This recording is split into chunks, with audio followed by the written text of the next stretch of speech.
In this video, we're going to talk about whether lifting weights is good for your hips or bad for your hips and what it can do to your hip mobility. I'm going to talk about my own personal experience and observations with my own body and with other people's bodies over the last 14 years. I'm going to explain what lifting weights can do for you, both the good and the bad. So make sure you watch to the end of this video so you understand the pros, the cons, the risks, and the rewards of lifting weights for your hips. So if you're ready, let's get ready to think right, move right, and feel right. So let's get right into it. I started lifting weights many years ago in order to heal my weak, achy hips. My hips were popping and cracking all the time. It just felt like sitting for long periods was horrible and would create this gnawing sensation deep in both my hips. Sleeping on my side was really horrible. Basically, walking, running, anything just felt not good in my hips. And I was only in my 20s. So after doctors kept telling me to rest, I decided that that wasn't helping and I needed to find a better solution. I ended up working with different exercises, different things like lifting weights like the deadlift or the squat. I started getting really into figuring out how I could load my hip muscles by using weight. Initially, this went fantastically. I was restoring strength to muscles I didn't even know I had. I had muscles growing in my butt, in my legs, all around my hip joints, and it felt great because all these dormant muscles were coming alive again. I really enjoyed the challenge of constantly adding weight and shooting for a higher goal, and I really liked eating a lot of protein all the time because what's better than eating a ton of burgers every single day? But after a couple of years, my progress started to plateau, and I started to notice that I was getting weird aches and pains and my hips were feeling really tight. It was starting to feel difficult to do some basic things like bend over without feeling stiffness, and my back was getting more stiff and my knee was really stiff. And then one day I was in the middle of a heavy back squat, and as I was going down, I felt my knee tweak and buckle, and I heard and felt something go crack, and I couldn't walk for about 3 weeks after that. My knee wouldn't bend. I was pretty sure that I had suffered with one of those so-called meniscus tears, but I rehabbed it consistently. I kept working at getting the muscles to release, and eventually I was able to start moving my knee again properly. This experience with my knee and with my hips and just that general stiffness that I was battling all the time led me to realize I had to start working with my body a different way. Maybe it's because I was getting older. Maybe it was just because I needed a change if I wanted to be able to live comfortably, raise a child, be a husband, and make YouTube videos and still have fun out doing something else. It's no fun if you're trying to play whatever sport you love and you're too sore and stiff to even bend over. So for me, lifting weights was both a blessing and a curse for my hips. And it can be the same way for your body if you're not careful. So what I want to do is focus on a couple reasons why lifting weights ended up being so bad for my hips and why I've seen that same thing happen for other people. And I'm going to explain how you can modify how you lift weights and how you train so that lifting weights doesn't become a detriment to your hip health. The biggest reason I think lifting weights can be such a problem for hip mobility for the typical person who's going to the gym and lifting weights is that it gets way too repetitive. If you look on YouTube, if you look at any sort of coaching regimens that are available online, you'll see that there are a couple lifts that everyone focuses on. There's the squat and there's the deadlift.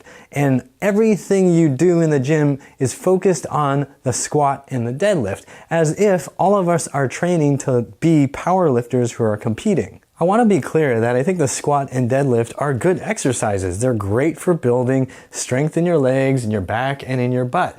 But they are not the only exercises that will keep you healthy and strong. They for sure are not a guarantee you're going to have good hip mobility and feel comfortable every day. In fact, I would argue that they are guaranteed to leave you feeling uncomfortable if you're not doing other things to counterbalance what those exercises do to your body. If I told you that the only upper body exercise you need to do to have a healthy upper body is bicep curls, you'd look at me like I was crazy. And that would be a totally valid response because doing one exercise that encourages only one specific movement in this muscle group is not enough to keep everything functioning well. In the same way, doing a squat is not going to keep your entire lower body working properly.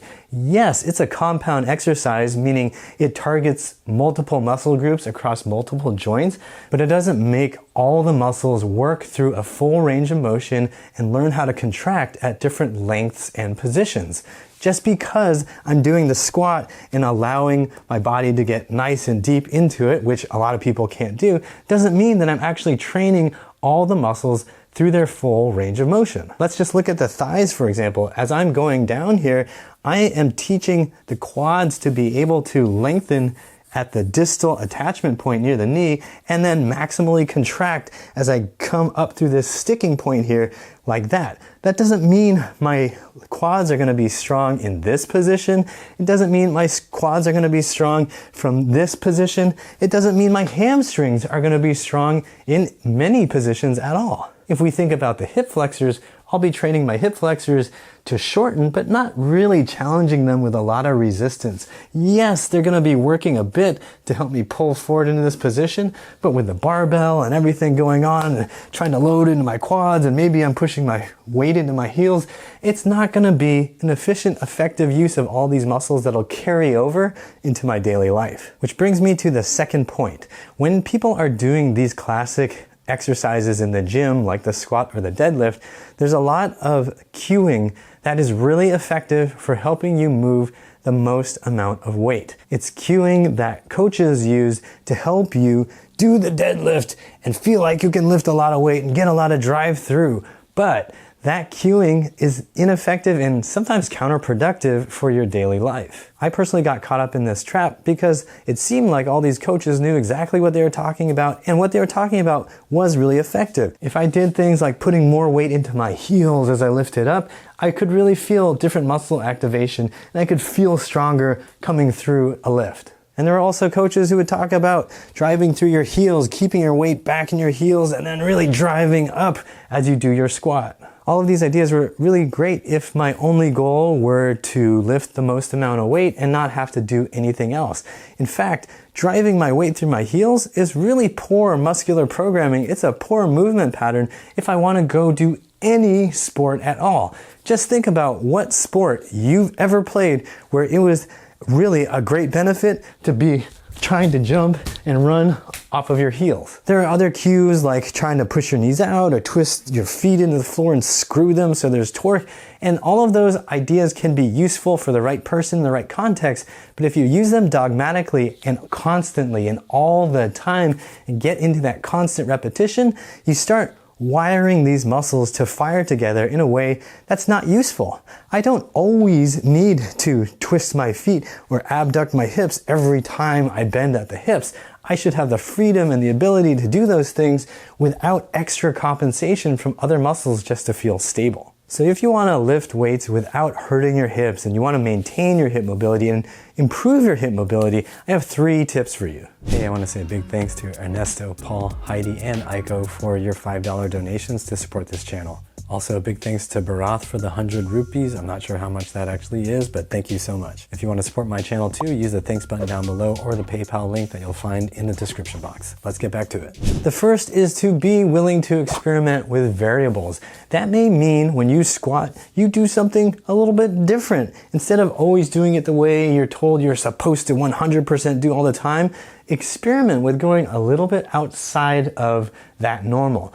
Maybe your weight can be a little more forward. Maybe you play with the depth. Maybe instead of focusing on like, okay, I'm gonna get the most weight from this shallow squat, maybe you can focus on your range of motion. Maybe you could spend a whole month just focusing on improving your range of motion, like doing something like the Asian squat. Instead of always doing barbell squats, maybe you can do kettlebell squats. Maybe you can do single leg squats. Maybe you can try squatting with one leg up like so, and then lifting yourself up and using weight or no weight. If you really love your deadlifting, maybe you can play around with lower weights, but maybe having the bar in a non-ideal position. Maybe you can work on deficit deadlifts, or maybe you can have your weight more forward in your toes and see what it feels like to create hip extension while you're keeping your weight forward. Of course, when you're playing with any variable, you need to make sure you dial back the weight so it's safe for you, so please keep that in mind. The second thing you absolutely should do is incorporate other exercises besides the classic ones you see in the gym. Stretching can be extremely helpful, and even though it may not be comfortable and may not even feel that fun, improving your range of motion is gonna yield all kinds of extra benefits for you. You're going to feel more confident, you're gonna feel more capable, you're gonna feel like, hey, can my body really do this? If you're like most people who do a lot of squatting and deadlift, you probably are feeling pretty stiff a lot of the time. If that's the case, just imagine what it would be like if you could get through your normal day feeling really mobile and feeling like you're able to just walk upstairs or pick up bags or do whatever you want. Play golf, go swimming, go surfing, go play soccer without feeling like things are just super stiff and compressed in your hips. You don't have to be able to do the splits, but it might be a good thing to work towards. You would learn things about your body and learn things about the muscles around your hips that'll help you train smarter and longer, meaning for the rest of your life. And the third thing is to find motivation so that you can experiment with those variables that I mentioned and with different exercises. It's really helpful to have a specific sport, hobby, activity that requires better hip mobility, so it will help you uncover where you're stuck. Once you discover a place where you're stuck, you can start working on that and experimenting with exercises and variables to help you get better at that movement. For example, when I was first learning how to surf, I wanted to improve my pop-up, and now I could just do a bunch of bench press and think maybe that'll carry over to my pop-up, or I could actually adjust things and work on a different setup that actually makes me work on my pop-up. In this one movement alone, I saw a whole bunch of areas that I could improve. My hip flexion had to be really good. My pressing had to be explosive, fast, and powerful.